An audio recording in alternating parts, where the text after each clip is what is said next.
श्री स्वामी समर्थ सर्वताईंना. स्वामी महाराज तुमच्या सर्व चांगल्या इच्छा पूर्ण करो. तुम्हा सर्वांचं माझ्या चॅनलमध्ये खूप खूप स्वागत आहे.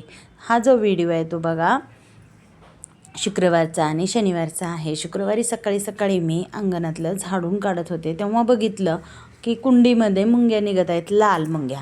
आता बघा कोणत्याही झाडालाच्या कुंडीमध्ये लाल मुंग्या लागल्या तर ते झाड व्यवस्थित येत नाही, कारण किंवा ते वाढत नाही झाड, कारण त्याच्या खालची माती असते ना ती भुसभुशीत केलेली असते. मग त्याच्या मुळे आहेत ना त्या मातीला त्या लागतच नाहीत, त्याच्यामुळे ते झाड येत नाही. आता हे माझं झाड तसंच झालं होतं, पिवळं पिवळं पडलं होतं झाड.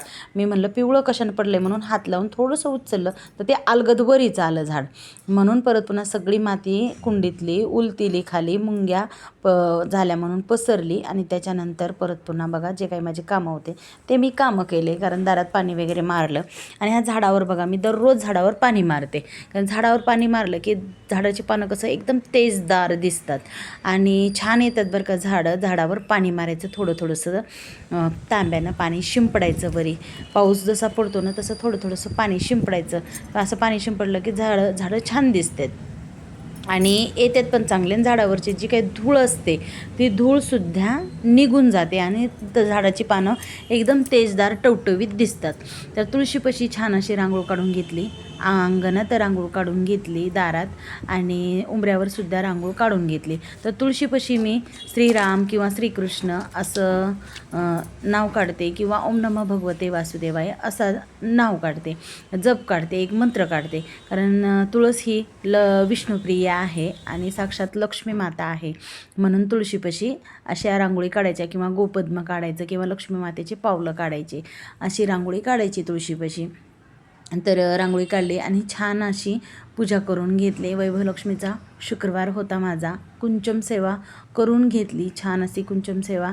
सकाळी कुंचम सेवा झाली तर मी संध्याकाळी काही असं हे करत नाही. फक्त संध्याकाळी कसं श्रीसूक्त, विष्णू गायत्री मंत्र, लक्ष्मी गायत्री मंत्र, व्यंकटेश स्तोत्र आणि नवार्णव मंत्राचा जप ही सेवा करते बरं का मी वैभवलक्ष्मीचा शुक्रवारी माझी.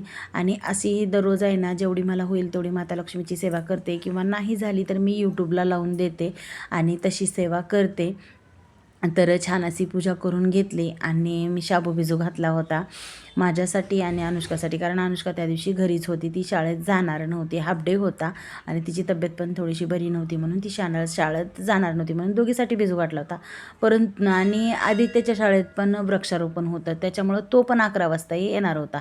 हे मला कधी कळलं, परत नंतर कळलं. आणि तो जर असता घरी येणार आहे म्हणला असता तर मी त्याच्यासाठी सुद्धा शाबूच केला असता, परंतु तो काही मला म्हणला नाही, कारण त्याचं कॉलेज 1:30 वाजता सुटणार होतं आणि मला वाटलं तो भाजी चपाती खाईल म्हणून मी चपात्या करत होते. पण त्यानं आल्यावर बघितलं की त्यांना सांगितलं की मम्मी मला पण शाबू भगर खायचं.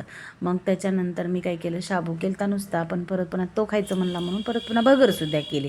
कारण कसं असतं, मुलं आपण जे खातो तेच मुलांना खावं असं वाटतं. म्हणून मी काय केले, चपात्या ठेवल्या आणि शाबू भगर आणि दही पॉकेट आणलं आणि ताक केलं त्याचं.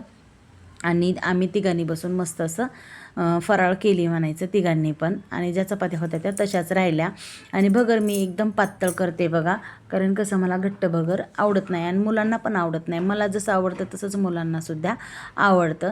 तर छान असं अनुष्का बघा कशी करत होती ताक पेताना, कारण तिला ताक खूप आवडतं आणि भगर नाही खाल्ली तिने, शाबूच खाल्ली. आणि आम्ही दोघांनी भगर शाबू खाल्ले.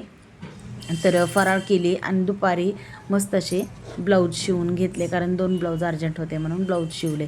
कारण उपवास होता, उपवासाच्या दिवशी तेवढं जास्त काही मी ब्लाऊज शिवत नाही, परंतु त्या दिवशी अर्जंट होते म्हणून 2 ब्लाऊज शिवले.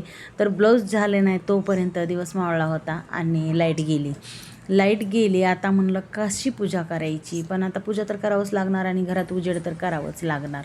त्यासाठी दारात दिवा लावला, अगोदर तुळशीला दिवा लावला आणि त्याच्यानंतर परत पुन्हा अगोदर देवाला दिवा लावला, मग तुळशीला दिवा लावला आणि त्याच्यानंतर उंबऱ्यावर सुद्धा 2 दिवे लावले. कारण उंबरट्यावर 2 दिवे लावले तर उजेड पडेल, कारण अंधार भरपूर पडला होता आणि सगळीकडची लाईट गेली होती. अशी कुठलीच लाईट नव्हती की आमच्या एरियामधली सगळीकडची लाईट गेली होती. आणि काय माहिती अंधार भरपूर होता, त्याच्यामुळं उंबऱ्यावर पण दिवे लावले, थोडासा उजेड झाला. आणि कसं मुलांनी शाबू भगर खाल्ले होते, त्यांना भुका लागल्या होत्या, त्याच्यानंतर त्यांनी काहीच जेवण केलं नाही. चपात्या होत्या पण त्यांनी काही जेवले नाहीत, कारण भाजी केली नव्हती मी, कारण त्यांना शाबू भगर खायचा होता.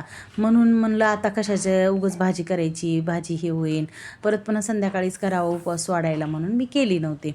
मग मुलं म्हणायला लागले, मम्मी भूक लागली. म्हणलं आता चला काय करावं, तर दूध निरसं होतं, तापवलं नव्हतं मी दूध सकाळी, तसंच ठेवलं होतं, कारण संध्याकाळी काय करणार होते, दूध चपाती किंवा दूध भाकर खायची असं ठरवलं होतं. दूध कशाला तापवायचं म्हणून तापवलं नव्हतं. संध्याकाळच्याला लक्ष्मी मातेला पण खीर करावं किंवा दूध साखरेचा नैवेद्य दाखवावा ना, आपण दूध चपाती दूध भाकर खावं, लक्ष्मी मातेला पण तोच नैवेद्य दाखवावा, कारण लक्ष्मी मातेला निरसं दूधच दाखवतात, निरसं दूध साखरेचा नैवेद्य दाखवायचा असतो. तर त्याच्यासाठी ठेवलं होतं. पण मुलांना कसं आता चहा चपाती खायची होती, म्हणून मस्त निरशा दुधाचा चहा केला आणि चपातीला तूप लावून चपात्या गरम करून घेतल्या. 2 चपात्या गरम केल्या, अनुष्काला 1 आणि आदित्याला 1. कारण कसं चहा बिस्किट ब्रेड खाण्यापेक्षा आपली चपाती बरी बघा. तूप लावलेलं आपलं नॅचरल घरचं तूप असतं, मस्त दुधाचं साईचं आपण तूप काढलेलं असतं. आणि हे कधीही झालं ना तर हे बरं, ब्रेडपेक्षा ठोसपेक्षा हे कधीही चांगलं. तर अद्रक टाकून छान असं मी चहा केले होते गरम गरम मुलांना. तर बघा एवढा चहा त्यांनी 1 चपाती आणि कपभर चहा पिला ना तर एकदम शांत झाले.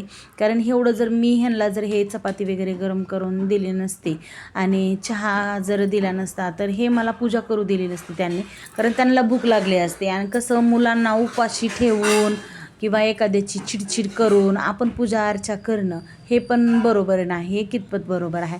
कारण घरात चिडचिड येणंच होते. कारण अगोदर त्यांना दिलं तर आपल्याला शांत चित्तानं पूजा अर्चा करता येते. म्हणून मुलांना अगोदर चहा चपाती दिली, चहा करून दिला, गरम चपाती करून दिली तूप लावून. कारण मुलांना पण तूप दररोज चम्मचभर तरी देणं गरजेचं आहे, त्यांच्या शरीरासाठी चांगलं असतं. बघा तब्येत जरी कमी असली आणि पौष्टिक जर खाल्लं तर बघा त्या लेकराला कधी आजार पण येत नाही. तशी माझी अनुष्का आहे. माझ्या अनुष्काची तब्येत कमी आहे, म्हणजे मीडियम आहे, जास्त जाडही नाही आणि जास्त लई कमीही नाही, परंतु तिला कधी आजार पण येत नाही, ती कधी आजारी राहत नाही. म्हणजे असं तिला कधी असं जास्त हे होत नाही बरं का. जशी आहे सध्याला तर म्हणजे असं तिचं काही दुखत नाही बरं का, चांगली आहे माझी अनुष्का. आणि त्याच्यानंतर परत पुन्हा चहा बिस्किट खाल्लं मुलांनी, तोपर्यंत चहा चपाती खाल्ले आणि तोपर्यंत लाईट आली. त्याच्यानंतर मी वैभव लक्ष्मी मातेची पूजा मांडणी करून घेतली आणि पोथी वाचून आरती केली. आणि ही जी दुसरी पूजा आहे सकाळी मी आत्ता तुम्हाला देवपूजा दाखवली, ती शनिवारी सकाळची आहे बघा, सकाळची आहे. आता मी शुक्रवारी संध्याकाळचं रुटीन तुम्हाला शेअर केलं नाही. का केलं नाही, त्याच्या मोबाईलला चार्जिंग नव्हती आणि लाईट पण गेलेली होती, म्हणून मी काय शेअर केलं नव्हतं तुम्हाला. फक्त आरती केली वैभवलक्ष्मी मातेची तेवढंच दाखवलं. आणि त्याच्यानंतर सकाळची माझी ती पूजा होती आणि त्याच्यानंतर आम्ही आलो होतो आरतीला. कारण आता शनिवार होता, शनिवारीसुद्धा अनुष्का शाळेत गेली होती, हाफ डे होता, पण 1:30 वाजता घरी येणार होती. आणि आदित्यसुद्धा त्याचं कॉलेज 1:30ला सुटणार होतं. मग ते दोघंही येणार होते, म्हणून म्हणलं मुलं आले की गरम गरम स्वयंपाक करावा, तोपर्यंत महाराजांचं दर्शन करून यावं. कारण माझ्या मैत्रिणी आहेत त्या पण स्वामीसेवेकरी आहेत, त्यांना पण महाराजांच्या दर्शनाची ओढ असते. मग त्या म्हणल्या चला आपण महाराजांच्या दर्शनाला जाऊया केंद्रात म्हणलं. मग त्यानंतर आम्ही केंद्रात आलो. तर सर्वात अगोदर आम्ही औदुंबर वृक्षाचं दर्शन घेतलं. तर बघा आल्या आल्या सर्वात पहिले औदुंबर वृक्षाचं दर्शन घ्यायचं आणि औदुंबर वृक्षाला 11 प्रदक्षिणा घालायच्या आणि मग परत पुन्हा महाराजांच्या दरबारात जायचं. कधीही झालं बघा, औदुंबर वृक्षाचं दर्शन जर घेतलं आपण, औदुंबर वृक्षाला जर 11 प्रदक्षिणा घातल्या तर जे काही आपला गुरुबळ कमजोर आहे तो गुरुबळ मजबूत होतो आणि साक्षात दत्त महाराजांचा वास असतो औदुंबर वृक्षामध्ये. म्हणून पहिल्यांदा औदुंबर वृक्षाचं दर्शन घ्यायचं, औदुंबर वृक्षाला प्रदक्षिणा घालायच्या. आपल्या मागले ज्या काय आपले कामं आहेत बघा, जे काही तुमचे कामं होत नाहीत, त्या औदुंबर वृक्षाला जर तुम्ही 108 प्रदक्षिणा दररोज 108 दिवस घातल्या तर किती कठीणातलं कठीण काम राहू द्या बघा, ते काम होतं. म्हणून औदुंबर वृक्षाला कमसे कम 11 तरी प्रदक्षिणा घालायच्या. आणि या बघा ताई केंद्रामध्ये सेवा करत आहेत. जर तुमच्या जीवनामध्ये खूप कठीण काळ आहे, तुमच्या नशिबात काही बदलतच नाही कितीही प्रयत्न करून, तर तुम्ही महाराजांचा दरबार झाडा, फरशी पुसा किंवा झाडून काढा किंवा भांडे घासा महाराजांचे जेवलेले. तुम्ही ह्या जर सेवा केल्या ना तर खूप उच्च कोटीची सेवा आहे बरं का ताई. एक पारायणसुद्धा केलेलं त्याच्यापेक्षा सुद्धा उच्च कोटीची सेवा आहे. साक्षात महाराज जेवलेले तुम्ही भांडे घासताय, महाराज त्या महाराजांचा दरबार तुम्ही झाडताय. जर तुम्ही महाराजांचा दरबार झाडला तर हातातल्या हस्तरेषासुद्धा बदलतात बरं का. तर महाराजांचं दर्शन घेतलं, छान असं औदुंबर प्रदक्षिणा घातल्या आणि पुन्हा घरी आले आणि कांदा टोमॅटोची चटणी केली, कारण जेवायला माझी मैत्रिणी येणार होती, कारण तिचाही उपवास होता, तिची श्रावणी आहे आणि माझा शनिवार होता श्रावण महिन्यातला, त्याच्यामुळे ती घरी आली येणार होती म्हणून 2 भाकरी टाकल्या, चपात्या केल्या, कांदा टोमॅटोची चटणी केली, वरण केलं आणि भात कालचाच होता, रात्री केलेला, शुक्रवार संध्याकाळी भात केला होता, भात वरण पण लावलं होतं, त्याचा भात होता. आणि तिनं पण आंबट भात करून आणला होता आणि बाकीचा जे काय स्वयंपाक होता, टोमॅटोची चटणी वगैरे तिनं पण आणली होती. त्याच्यामुळे दोघीचा स्वयंपाक एक ठिकाणी केला आणि मस्त असं बघा जेवण करून घेतलं, ताक केलं होतं. असा होता माझा शुक्रवारचा आणि शनिवारचा